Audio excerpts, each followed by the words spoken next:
Tonight, as Israel pushes further south in the Gaza Strip, ramping up its campaign against Hamas, the U.S. is now investigating Israeli airstrikes that have killed civilians, including the use of white phosphorus in Lebanon last October. The U.S. is reviewing the actions of its close ally as part of an effort to track how American weapons are being used. This comes as the conflict escalates tonight across the northern border.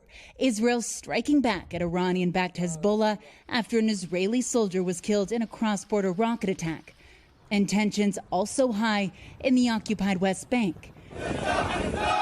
In the village of Bidu, wrapped in a Palestinian flag, the funeral procession for 17-year-old American Mohammed Kadour. Don't be scared, his younger brother whispers. His family says their gentle, kind teen was shot and killed Saturday by an Israeli settler. One human rights group estimates nearly 100 Palestinian children have been shot by settlers or Israeli troops since October. A lot of people, they think the war and the killing in Gaza, but not.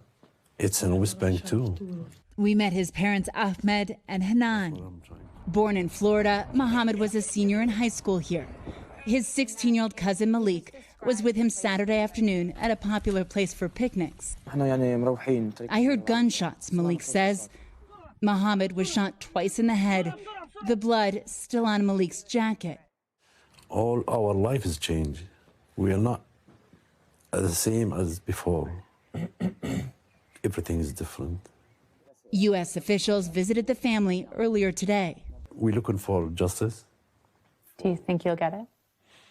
I hope so. We've asked about that incident. The Israeli military referred us to the domestic security services, who have not responded for comment. Lester?